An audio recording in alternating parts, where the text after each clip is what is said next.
guys. I'm sitting here in my garden and wanted to tell you a bit of a story. So, as I have said, if you watched my last video, I'm doing the 100-day challenge in a wool dress. And the company is called Wooland, and you can find them by wooland.com. And they're not sponsoring me, so they've not asked me to do these videos. Just something I took upon myself and would like to share with you. So the purpose of this is to get away from fast fashion and to realize just how often we wash our clothes, how many times we change outfits and just can't find the right look, the right feel, the right comfort level, the whatever. And we spend a lot of money on clothes, right? So why not buy one really good product and just wear it over and over and over again, right? So people wouldn't have considered wool in the summer. And I chose a sleeveless version. They have, different types of sleeves in their dresses and different styles, but I just chose a sleeveless, shift type dress. It's called the Sierra, in case you're interested. And I'm staying true to my colors by, the army green. And today is day 20, I believe, and I have washed it twice, and I probably wouldn't have washed it twice if this hadn't happened. And that's my story today.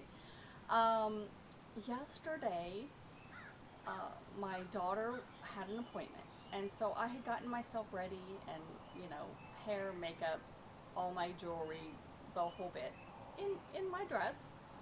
And I had come out here to fill my bird feeders, and I was filling the hummingbird feeder with the red dye solution, like you buy. Probably not the best thing for the hummingbirds, but since I'm trying to entice them into the yard for the first time, I wanted that red color to get them used to there's now a feeder in Tina's yard, right? So I was filling that up, and it's not a very good hummingbird feeder, and the bottom doesn't stay very well, and I thought I had it secured, and I didn't.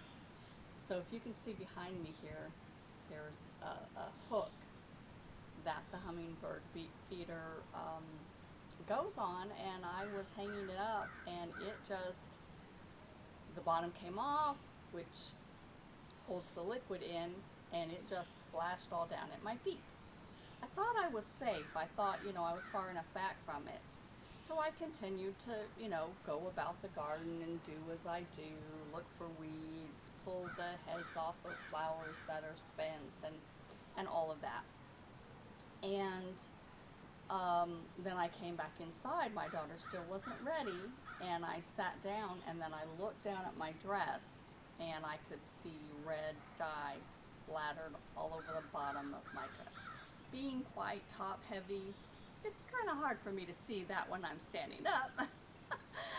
And I was just horrified. I thought I had spent so much money on this dress, and I have ruined it with red dye.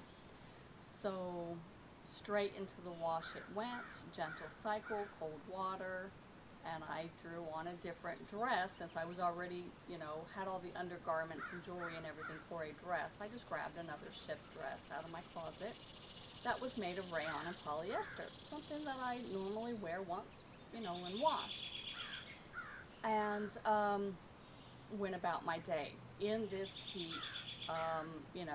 80 something degrees, which feels like 90, and 50% humidity, and running all day. I was hot, I was sweaty, I was uncomfortable, and at the end of the day, that polyester and rayon dress didn't smell very well at all, let me tell you. It needed a wash. So Came in the afternoon, about 3 o'clock, pulled the dress out of the washer, hung it up in the back clothesline, not direct sun. I have a screened porch that I hang my clothes in case it rains. And the dress dried in about 3 hours, and I've got it on again today, and all of that red dye came right out. I was just so pleased. It just truly washes very well. I probably wouldn't put it in the dryer, and I don't dry my clothes in the dryer normally anyway. Even in winter, I have indoor clothes racks that I hang my clothes in. And just have to say, I was just so pleased that I didn't ruin the dress, that it came out fine. And this journey has kind of taught me a few things, you know, about I can just, I hang this up at night, and I can just throw it on in the morning. And I can jazz it up with a scarf or an overshirt or whatever, or sweater, whatever I want to do, or just wear it plain, and I don't have to think about what am I going to wear. And I've started viewing other women's journeys, because there's quite a few people doing this same challenge, and looking at what they've paired it with, and experiences that they've had and what they've learned from it. And I've got some ideas, you know. This simple dress, wouldn't think about it, but you can wear an actual shirt over the top, and then the bottom just looks like a skirt. If you can put a cardigan or an open shirt, or just, you know, a regular pull-on shirt. And I would have never thought of a pull-on shirt over it, and it looked really, really cute. So I'm gonna try that. I thought that I needed a longer version, so mine comes down, you know, below my knees to hide my fat legs and wide knees. And I saw another woman with legs very similar to mine, and she had the shorter version, and it flowed really well and looked really cute. And I thought, she kind of gave me confidence to try a shorter version of the dress, and I think next time when I buy it, I will get a shorter version. It's just taught me so many things, and I'm only on day 20, so what am I going to learn by day 100, right? So I know a lot of you don't like wool because you are, you know, vegan, 100% vegan. I was a fiber artist. I raised sheep, I raised goats. It's really hard to go from that lifestyle. I'm still a wool spinner. I still crochet, I still knit, I still do all that. It's hard to go from that lifestyle to say, oh, I'm going to be 100% vegan and wool is bad. I'm sorry. I don't mean to offend anyone, but I don't feel like that. And I don't push my views on anybody else, and so I don't expect you to try and push your views on me. Your life is yours, mine is mine.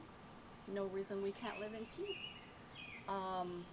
I thought that maybe I could do something like this with another fabric.